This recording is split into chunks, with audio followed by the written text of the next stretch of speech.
Bonjour à tous, nous sommes Gilles Mansillon, nous venons à vous aujourd'hui. Je dis nous parce que bon, il y a toutes sortes d'entités qui sont avec moi, puis même on est tous des entités assez complexes, même si c'est tous est focalisé à travers une personnalité. Mais je vais tirer quelques cartes, je fais une journée encore difficile, ces choses administratives là qui me rendent extrêmement, c'est des choses qui me languissent de pouvoir, je sais pas, mais de vraiment me débarrasser de toutes ces choses. Je sais pas si je vais, ce que je vais faire, mais on va voir comment ça se passe de toute manière. La plus haute sagesse pour nous aujourd'hui, c'est la prise-stress. La prise-stress, c'est l'intuition, c'est la carte c'est une carte très puissante d'intuition. C'est-à-dire que bon, faut avoir confiance, il faut voir que les choses ne se révèlent que petit à petit.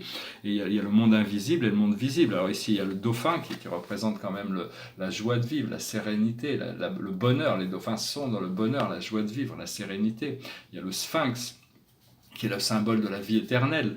Il y a la chouette, le hibou, qui représente la sagesse. Ici, il y a le temple, c'est un temple grec, où il y a de l'exploration. Ici, c'est la lune. Bon, c'est-à-dire qu'elle est quand même à l'intérieur de la lune. C'est-à-dire que bon, il y a toute cette illusion qui est autour de nous. On a cette illusion et il y a cette vérité à l'intérieur qui a envie de se révéler. Donc, c'est là où se trouve la sagesse. Ce que l'on doit comprendre, c'est la force. C'est arriver à maîtriser notre propre énergie, c'est la carte du cœur, c'est le lion, c'est le pouvoir de l'amour. Et donc voilà, donc c'est vraiment, faut comprendre, faut réussir à rester serein. Ce que l'on doit faire, c'est l'amour, partager. C'est une carte assez romantique. C'est le 3 de coupe, c'est la carte de l'intimité, c'est la carte des célébrations, c'est toutes ces choses. Malgré le fait que bon, il y a tous ces problèmes administratifs qui m'oppressent, qui m'oppriment, je me réveille la boule au ventre tous les jours à cause de ces trucs-là. Et donc c'est très difficile de compléter mon programme avec tout ça. Dans ma tête, le spirit me parle de champagne, de liberté, de célébration, de joie de vivre. Et donc j'imagine qu'il y a une porte qui va s'ouvrir avant que les choses deviennent complètement catastrophiques. Parce que si je devais perdre tous mes tableaux pour une histoire de 5000 euros, 5000 tableaux pour une histoire de 5000 euros, parce qu'ils veulent tout, parce que mon père a des objets de valeur aussi. Mais le notaire me dit surtout ne touchez à rien, on ne fait rien. Mais ces gens me menacent de tout prendre quand même. Donc bon, j'ai l'impression que mon notaire, il travaille contre moi plutôt qu'avec moi. Donc je vais essayer de voir, je vais appeler des amis à Paris qui sont notaires aussi, peut-être qui pourront m'assister au niveau légal, parce que je connais pas trop les procédures légales en France.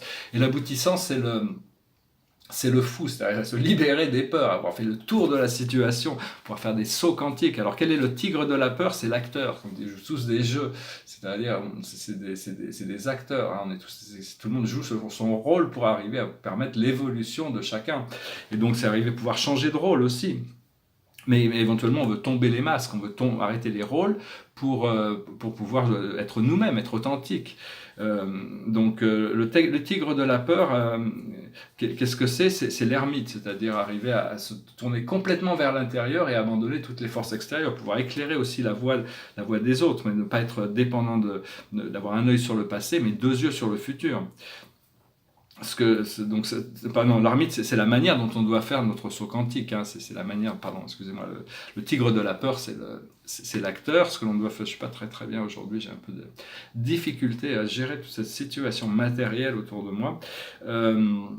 Bientôt, ça sera, je sais qu'il y a le paradis qui est devant moi. Je ne sais pas si c'est dans cette vie ou si c'est après cette vie. Dieu me dit que c'est pendant cette vie. Je n'ai pas besoin d'attendre la fin de mon incarnation pour trouver mon bonheur et mon épanouissement. Mais bon, des fois, je me dis, même si même vu que ma présence intérieure me parle de ce paradis, même si je ne trouve pas ça dans ma réalité physique, de toute manière, j'aurais trouvé cette libération à la fin de mon programme. Donc bon, je ne devrais pas m'inquiéter au-delà, mais bon, espérons que ces choses peuvent se passer quand même. Donc la manière dont on doit faire notre saut quantique, c'est à travers l'ermite, c'est-à-dire être vrai par rapport à nous-mêmes, pouvoir continuer à éclairer la voie des autres, mais se sentir bien dans sa propre compagnie. Le tigre de la peur, à quoi il ressemble? C'est le dullness, c'est-à-dire c'est l'ennui, c'est-à-dire la stabilité des minéraux. Là. Les pierres, elles ont une stabilité permanente, ils sont très stables, mais c'est pas très excitant, donc il faut accepter que les choses soient pas très excitantes pendant un moment. Et notre cœur va nous amener à l'amoureux. C'est une sculpture de Constantin Brancusi, ce qui s'appelle le Lovers, donc c'est une magnifique sculpture, j'adore Brancusi, c'est un de mes artistes préférés. Et donc ici c'est la rose qui a été cachée, hein, qui a été cassée, donc on essaie de retrouver ces deux morceaux. C'est Platon dans le Banquet, si vous n'avez pas lu le Banquet de Platon, ou écoutez-le en livre audio, il y a eu des films d'ailleurs qui sont pas mal dessus, sur tous les philosophes doivent discuter de la nature de l'amour. Et donc il y a peut-être cette relation merveilleuse qui peut se présenter, hein, j'espère, parce que le spirit essaie de m'aligner avec ça, mais c'est très délicat, très difficile, tant que je ne me sens pas confortable dans mon environnement. Pour le moment, j'ai vraiment l'impression d'être en limbo, hein, je suis nulle part, hein, je ne suis pas vraiment quelque part. Donc, mais enfin bon, j'arrive quand même à maintenir ma connexion spirituelle, j'ai quand même plus de moments de joie et de bonheur, de positivité dans ma conscience que de négatif. Je suis assez conscient sur ces choses négatives, même si elles m'affectent encore. Derrière moi, c'est un tableau, je n'ai jamais montré, hein, c'est un tableau, une autre intérieur, qui est un peu dans le style aussi Mondrian, avec toutes ces lignes qui se croisent et s'entrecroisent, et ces deux tableaux qui se confrontent des deux côtés. Je voulais dire, on a des pyramides de lumière, il faut connecter avec notre pyramide de lumière, c'est dans la 5e dimension, il faut penser à se projeter là-bas. Ces pyramides de lumière sont à l'intérieur des villes de lumière, et dans la pyramide de monde, et donc... avant de s'endormir, c'est bien de se projeter là-bas, parce que c'est un endroit où de demander avec notre intention de nous projeter dans cette pyramide de lumière, parce que ça nous permet d'accélérer notre procédé de notre corps de lumière. Et donc avant de s'endormir, c'est important si on y pense de faire ça.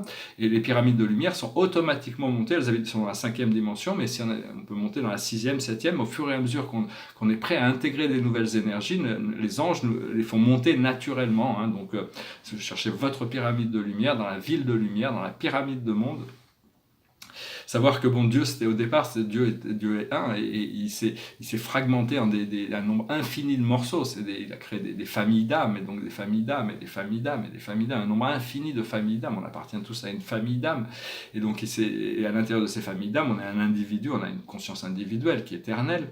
Et on a choisi d'explorer toutes ces réalités aussi difficiles, et des fois perdre la Terre, c'est ce problème le plus difficile, parce que c'est tellement illusoire, il y a de la souffrance, toutes les autres civilisations ont abandonné ça depuis très longtemps, hein. Tout le monde vit dans la joie et le bonheur, on partage tout, on aime tout, on est dans le bonheur, mais ici sur Terre, c'est pas le cas encore. Et donc, enfin, ça fait partie du programme d'évolution, ça fait partie de ce programme d'évolution. Et donc, en tant qu'âme, nous-mêmes, en tant qu'âme individuelle, on s'est fractionné en un nombre infini de morceaux, pas infini, mais un énorme morceau. Et à chaque fois qu'on descendait de plus en plus dans les dimensions, notre fragment devient de plus en plus petit, de plus en plus restreint, et on perd de plus en plus de lumière par rapport à notre état originel. Cet originel a toujours existé dans son plan éternel, donc c'est juste une question de reconnecter avec notre âme éternelle. Et moi, on m'a fait visiter, enfin, ça m'est arrivé de visiter savoir que les univers, c'est un peu comme comme sur des vignes, c'est des grappes de raisin, c'est-à-dire c'est des réalités dimensionnelles, c'est comme des grappes de raisin, et puis une autre grappe, et puis une autre grappe.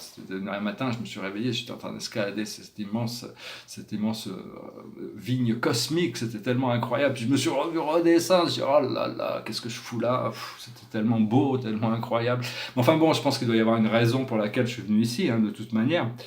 Et savoir que bon, notre univers, il est géré par le Père et la Mère Dieu, c'est-à-dire c'est des êtres qui sont complémentaires, qui ont fait leur programme d'âme pour créer une évolution. Il y a 600 000 univers qui sont organisés avec le Père et la Mère Dieu, sous la supervision de l'être suprême. Hein.